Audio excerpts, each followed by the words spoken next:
Welcome to Charge Forward Coaching, the podcast for committed athletes and individuals who want to achieve more on and off the field. Hosted by James Blasco, certified mental toughness and resilience coach. You'll gain insights and inspiration from elite athletes, coaches, and others who know what it takes to excel. Are you ready to go to the next level? Then tune in, get inspired, and let's charge forward. Now here's your host, James Blasco.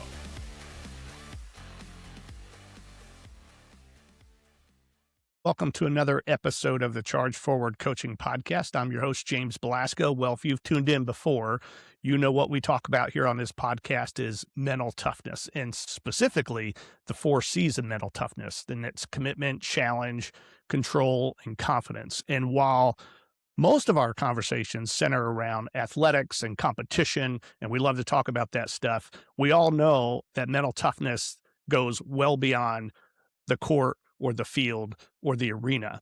In fact, most of us, we're not going to play in the NFL. We're not going to be professional. We're not going to go to the Olympics. But in life, we're going to have to do things like have a job and a career and invest and do those things. And mental toughness can play a key role in doing those things in a very successful way. So today, I invited a very successful individual, one of the founding partners of Mid-America Asset Management Company, which focuses primarily on sales and leasing of retail properties in the Midwest and all over the country. Now, she's retired, but she ended her career as one of the most successful folks in this field. In fact, she helped start the real estate school at Marquette University and is one of the leaders in commercial real estate and investing and financing. So, without further ado, I'd like to welcome Michelle Panovich to the show.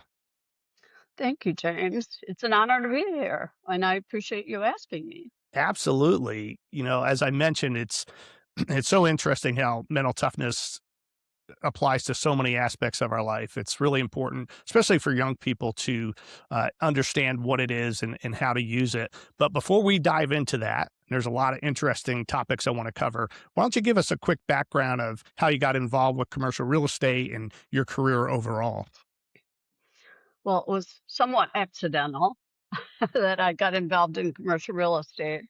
When I first moved to Chicago from Michigan, I ended up selling some products that delivered to commercial development companies. And I met a couple developers at that time. And at one point, the company that was owned by Sam Zell, which may not be an important name to you, but in the real estate field, he was like the god of retail real estate development and other multifamily, et cetera. And one of the people that worked for him invited me to interview with their company. I ended up there, and it was my first entree into the actual commercial property management and development. And it's been wonderful ever since. It's funny how sometimes our paths in life, we don't pick that path. It just happens to come in front of us and we go down there and it ends up so great, like in your case. So we're going to talk about your involvement with the real estate school at Marquette University in just a little bit, but I want to dive into, we talk about these 4 C's of mental toughness, and what you were doing for a living had to be somewhat stressful, high pressure. You had to make big decisions. Walk me through the mindset of how you dealt with those types of pressures on a day in, day out basis.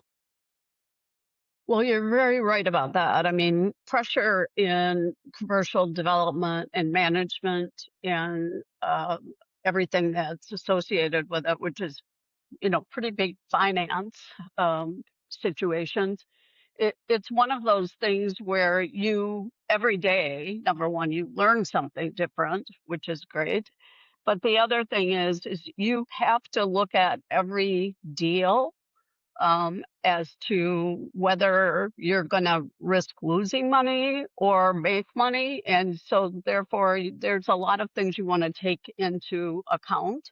Number one, who are the partners in the deal? Are they all solid? What's their history? That type of thing. but also just look at each part of the deal and say, what's under my control? What do I control?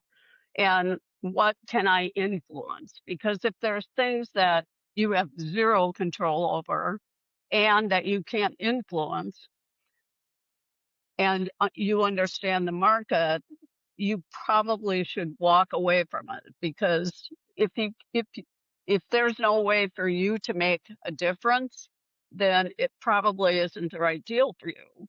But those are all things that you learn every day when you're walking through deals and trying to decide whether you should move forward or not. And with that, just like on the playing field for athletes, there's moments in a game that you become emotionally charged. Your emotions start to play a role in your decision making and think. I'm assuming that happens in your world too. And how did you manage those emotions?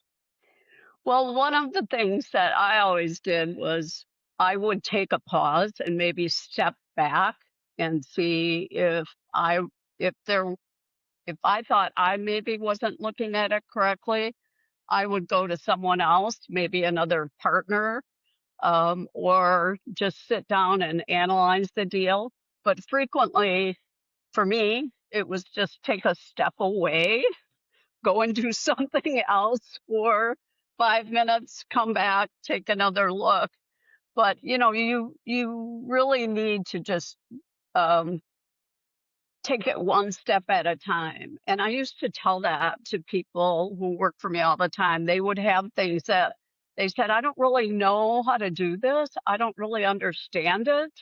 So I would always tell them, if you have something like that that you need to do and you know it needs to be done by a certain time frame, just pick it up and start working on it. And when you reach a glitch, walk away for 5 minutes, have a conversation with somebody, get your mind off of it, come back, look at it again. But don't just walk away from it and give up. I mean, you can't do that for sure. Yeah, for sure. No, that's great advice. And I think that's one of the points I was making earlier for especially the younger folks out there, that these traits, these skills of mental toughness, and in this case, emotional control, are so valuable. They're going to happen, and you need to not only manage those, but take advantage of those situations by having that type of control. So that's really interesting. So a lot of your deals, a lot of what you do and did takes time, and there has to be both patience, but also vision and belief. How did you handle committing to something, sticking with it, and even when you might not see where it's leading you? That's a very good question, because we see that all the time in development, and sometimes just even day-to-day management, where you don't know how it's going to end up and you're not really sure about what to do next. And the the real trick is just digging in and taking that long-term look about, okay, if this isn't working now, what what will it look like in another 3 months? Or what will it look like in 6 months? Because, and to explain that a little bit more from my side is, let's say that we have 100,000 square feet of shopping center, and we've been sort of at 50% leased for 6 months, and we haven't seen anything else happening. And, so then you have to say, okay, what are the hurdles and why is this not happening? And then you need to look at it and say, do I need to take a different tact? Did I do something wrong in the beginning? Is 100,000 square feet too much? And then You're you have right. to try to figure out, how are you going to make it work? So you can't just walk away, because it's there and you have to deal with it and you have money in it. So, you just have to sit down and try to think differently about it. You have to take a different tact and maybe come up with a creative solution for tenants that are going to be temporary tenants replaced by permanent tenants when the market gets better. It's just something that you have to take a creative look at. Yeah, it sounds like a lot of nuances to it, kind of art and science. Um, we talk about commitment, we talk about goal orientation. When it comes to setting goals, were or are you someone who sets very specific goals and is reviewing them every day and works towards those, or were your goals a little bit more general? You gave yourself some more breathing room, and either way that you did it, did you set real big goals or more of the SMART goal approach? Well, okay, I'm going to go back to my childhood where I continually had a father who said to me, "You can do anything you want to do." And that has always been in my mind, and it's always in my mind today. So I sort of got into the business by accident, but I could see the pathways. And, I'm in my mid 70s. And when I started in this business, there were not a lot of women in the room, Mm. but I literally never thought about that. I could go to a meeting and be the only woman in the room. And I personally did not think that was odd. I thought I was there because I had something to give and that I did a good job and that I had, you know, influenced. I could do what I needed to do. And honestly, I had goals, but I didn't get up every day and think, what do I need today to do to make that happen? I just went and did everything I could do, the best I could do every day. Yeah, I was just speaking to an entrepreneur the other day, and he said something similar. He said, I have goals. Of course, we have business goals. We have some metrics or KPIs we want to hit. But really, the biggest thing I do every day is I take action. I move forward. I try to be better every single day and do those things. And you can have all the goals in the world, but if you don't take action and execute, right, it doesn't really matter. So that makes perfect Exactly. sense. Yeah. Um, Exactly. And with that comes, part of that action is the risk that you're yeah. willing to take every day. So, Well, I'll tell you, that's a great segue to where I was going next. I was going to focus on the third C of mental toughness, and that is challenge. And a big part of that is risk orientation. I think a lot of people on and off the field are, they avoid risk, they avoid the uncomfortable situations and they don't put themselves there very often, if at all.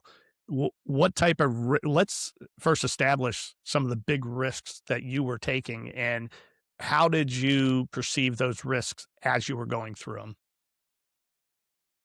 well, I think every time I put money into a deal, which is even happening today, there's risk.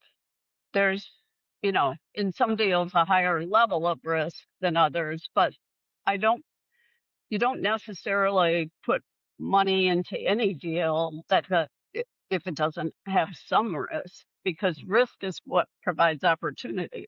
So, Yeah. to learn and to grow and to have things end up positive, you have to take risks. So managing risk is really a case of doing your homework, knowledge. Knowledge is key to understanding what can go wrong and what might happen. And one of the things that I learned along the way is, if you don't understand all aspects of a deal, you probably shouldn't do the deal. And I learned that the hard way by putting, at the time for me, a significant amount of money into a deal. And we were primarily Midwest focused, our company. So Minnesota, Michigan, Illinois, uh, but we had the opportunity to go into a deal in Pennsylvania. Sounded like the perfect grocery store anchored deal. It never happened because they never got the exit off the expressway. And I learned a valuable lesson is if you don't understand a market, don't put your money into a deal. So that, that helped me get to the point where I am today, where I never put money in a deal where I don't understand the market, or if I don't understand it, I haven't, I'll do the amount of digging I need to make myself comfortable that it's fine. So really, it's doing your homework, getting all the knowledge you need to make the right decisions. But I think if you don't take risks, you're not going to grow, and which also means then your income won't grow. So, Yeah. so you do need to take some level of risk always, but you can control how much risk that is. Absolutely. And you brought up such a great example with when you were, going into Pennsylvania there, because the opposite side of risk orientation is learning orientation. So one thing I talk to my clients about is you're going to take risks. You're going to be in these situations you don't feel comfortable. And oftentimes you're going to fail. Something's not going to be right. Something's going to go wrong. Your control or out of your control. But it's how you decide to learn from it and improve is how you're going to build your success. So Yeah. that was a really good example that you shared in alignment with making sure you have all your ducks in a row when you make a deal and things like that. You have to have a certain amount of confidence in what you're doing. How did your confidence come naturally? Is this something you had to work on? Where did that come from? Honestly, I think it sort of comes naturally for me. And it's not that I don't feel that. And I'll give you an out of my business perspective. So, okay, so in business, I think I have natural confidence, but maybe that's as a result of experience. But when I go to the golf course and I have to play with a lot of people I don't know, or maybe all of the foursome besides myself is somebody I never played with before and I don't know them. It takes me 4 or 5 holes before I even feel comfortable. So I don't know. I think confidence is something that you get from experience because, you know, my confidence is high in business and maybe not so great in other things. Well, you have seen me on a golf course too, so I struggle with the same kind of situation, but I've seen you're pretty good. You're pretty good. So I think you're being a little humble, but I understand it. You're right. I think we all have these different levels of confidence and all the different things we do in our life, and experience and preparation play a huge part in that confidence. So in working with athletes, we talk about their confidence in their abilities and preparation experience, but we also talk about interpersonal confidence. And that's their ability to communicate with others, especially in stressful situations when you could do it respectfully and in a way that's constructive, but you're getting your point across. You're persuading them more than they persuade you in a positive way. Is that a skill that you had to learn, or did that also come naturally? No, I think that is a skill that I learned because I can think of plenty of times where I it didn't come off the right way, and instead you maybe offended people, or worse, it just didn't sit right. I can think of one time with a client when that happened. So I do think that's something that you learn. And I think the trick to that, at least in business, is when you are talking to your client, you need to have understood and had enough conversation with them to understand what their stress comes from. Because if you can understand what their stress comes from, so, for instance, I had a client who that they had let someone go in their company, and as a result of that, he had doubled the workload within a month that he had prior to that. And he and I were talking about something that was going to have his client or his company spend a lot more money than they intended, but it was something that had to happen. And when I finally understood what his stress level was coming from. And I realized it wasn't necessarily from the situation I put in front of him, where it was going to cost more money and it was to redo a roof. Then I could put it to him in a way where I framed it in the fact that I understood what his current situation was, and what then I could ask the right questions of, what do you need from me for you to tell your supervisor Yeah. or the person you report to what you need, and why you need to do this. So I think, again, it's just, you know, if you're going to be great in business, you have to understand your clients, and you have to understand what motivates them, and then you can convince them of things they may need to do. Yeah, well, I know you're from the Chicago area, so in reading books on Michael Jordan, he was very confident with his interpersonal skills, and that's exactly how he drove his teammates. You know, he had expectations for them like he did for Yeah. himself, and he knew how to communicate that, sometimes in a pretty tough way, but he got his point across, and they all got a lot better for it. And speaking of basketball, I know others outside of real estate and the commercial world have recognized your brilliance in this area. I Is there a story or two you could share about how maybe you got involved with professional athletes or others and kind of help coach them through certain situations? Sure. Um, well, we had a situation where, and I'll explain what being a receiver, and it's not an NFL receiver. Um, when you're appointed a receiver on a property, it's because something has gone wrong on the property, and the borrower isn't paying the finance group anymore. So there's typically a bank and a borrower, and there's trouble. So they go to court, and a receiver is appointed. So I was appointed a receiver on a very large development deal in Chicago. And when you're the receiver, you have to treat all parties the same. Anybody who comes from the bank, anybody who comes from the lending side, or anybody who comes from the developer side, they all have to be treated the same. So I had all the books and records from the property in my office, and I got a call from an NBA attorney saying he had a client who had invested $20 million in this deal, and he wanted to have him come in the office. So I said, okay, that's fine. I'll meet you. So I won't tell you who it is, but I was shocked when I saw, and it was a Chicago Bull player. So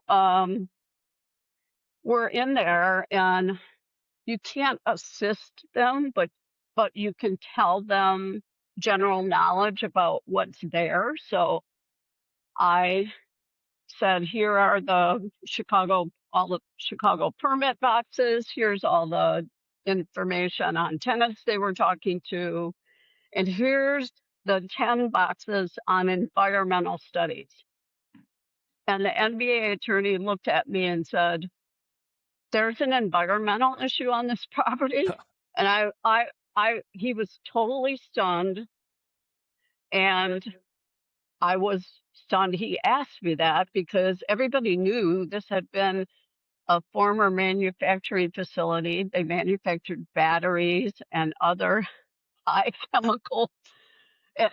Anyway, long story short, this was an NBA player who had been convinced by what I want to call a bad actor developer, and lost $20 million on this deal. And the attorney shared with me in that moment, he said, I see this happening all the time. And, he said, I see them being taken by people who will sell them a plane and other real estate deals. And he said, it's just, we need to find a way to fix this. But I didn't do anything about it. more about that at the time, but I did go back to the people I was working with at Marquette and tell them the story. And we were already, you know, working on real estate, the School of Real Estate, enhancing it. And that's been one of the things that we would like to try to focus on, is making sure that students and athletes, if they're not even in the program, that those athletes are learning about real estate deals. Yeah, and I do want to touch a little bit more specifically on the school there at Marquette. Just a quick question. So, are there other organizations or groups or even individuals that have reached out to you about maybe providing some education or coaching as far as investments in real estate goes? Well, yes, there have been. And um, unfortunately, it never goes past just having the discussion.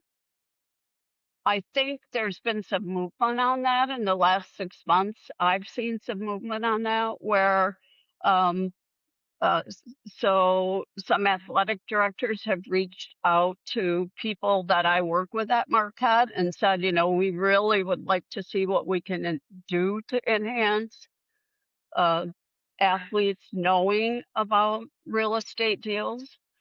And they say that for two reasons. Number one, they recognize that real estate is a great place to make money and great investments, but also because they realize that, like any business, there are, what I want to call bad actors in the business, and they want to make sure they can avoid that happening.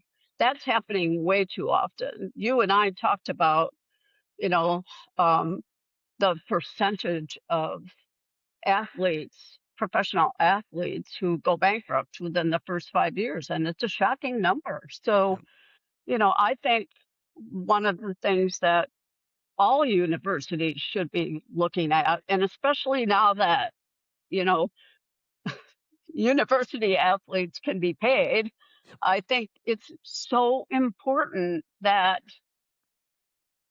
universities take responsibility, along with the athlete, obviously, taking responsibility for some knowledge, some general knowledge about finance, and including real estate finance.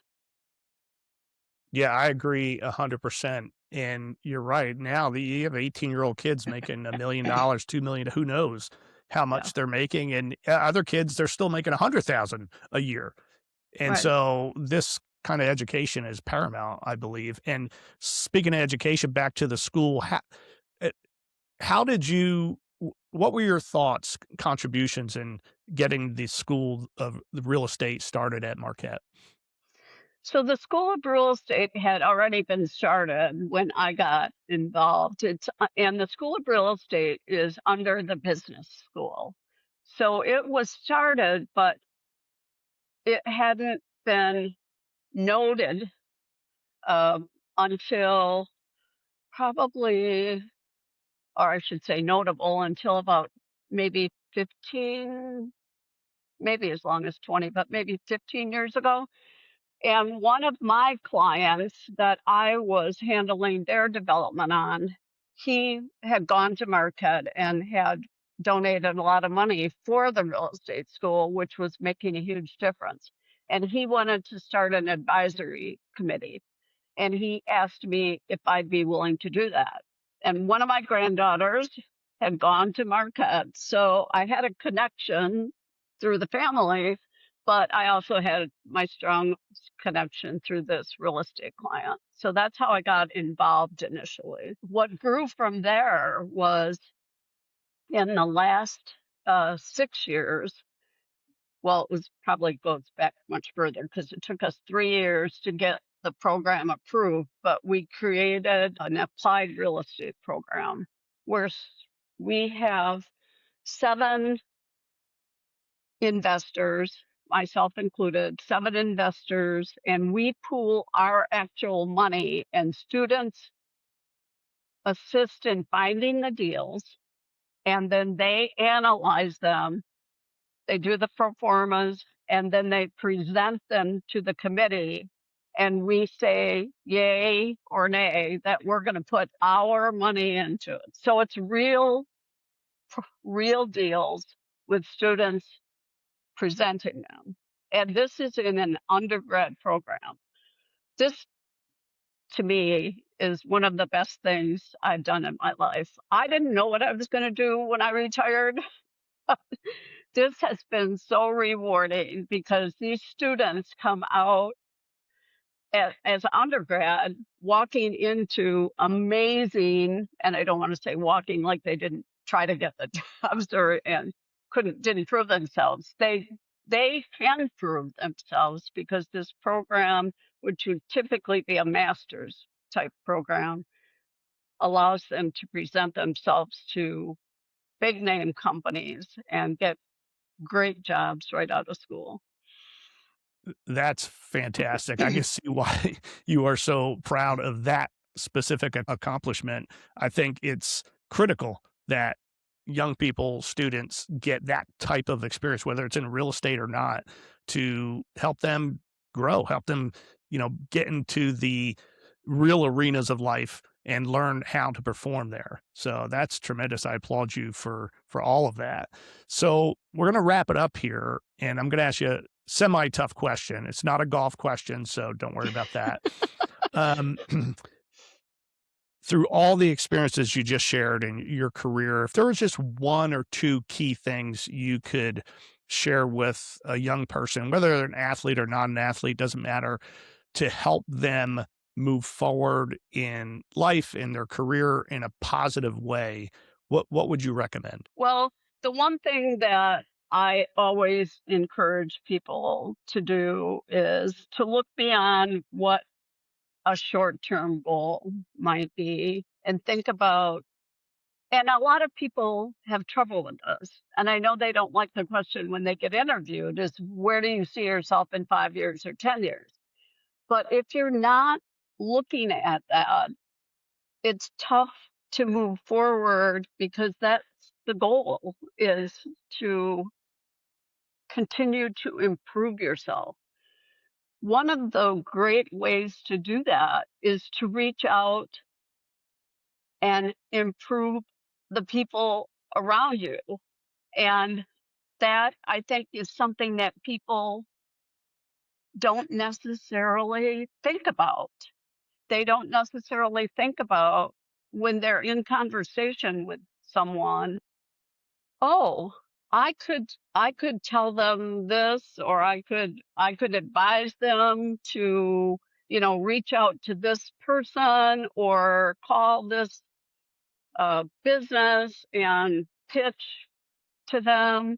And people, I don't think that necessarily is something that most people think about. And that is something I think about every day. I already have the name of somebody else for you to All talk right. to. I'm all ears. So yeah. But I look at that because to me, that I want to share what I think has been a life-changing situation for me. I mean, I grew up in a blue-collar family. Don grew up in a blue-collar family, and, you know, look at where we are now. And so I'm always thinking about what else can I do for the person sitting next to me. I think that helps me as much as it helps them, maybe more. I always tell the people at Marquette when they're saying thank you for so much for what you're doing, I'm like, you're helping me more than helping you. If I had nothing to do in retirement, I'd be a crazy person. So, well, I might be crazy anyway, but at any rate, I think you know what I'm talking I, about. I do. And I think what you've shared today is going to help a lot of people. So mission accomplished for today. And man, I appreciate you so much being on the podcast. I appreciate having gotten to know you and Don better on and off the golf course. and it's been a real pleasure. And so thank you again. I hope thank the you. rest of your retirement is awesome. I'm sure I will see you soon, rather sooner than later, but thank you so much for being on the program. Thank you. I appreciate it. And for the rest of you out there, don't forget to like and share and subscribe and all that good stuff. And if you want to learn more about mental toughness, you can go to chargeforwardcoaching.com. There's plenty of information there. You could always send me an email or give me a phone call. I'll be happy to offer a free discovery call. We can learn a little bit more about where you're headed and a little bit more about mental toughness and go from there. But in the meantime, remember to keep charging forward.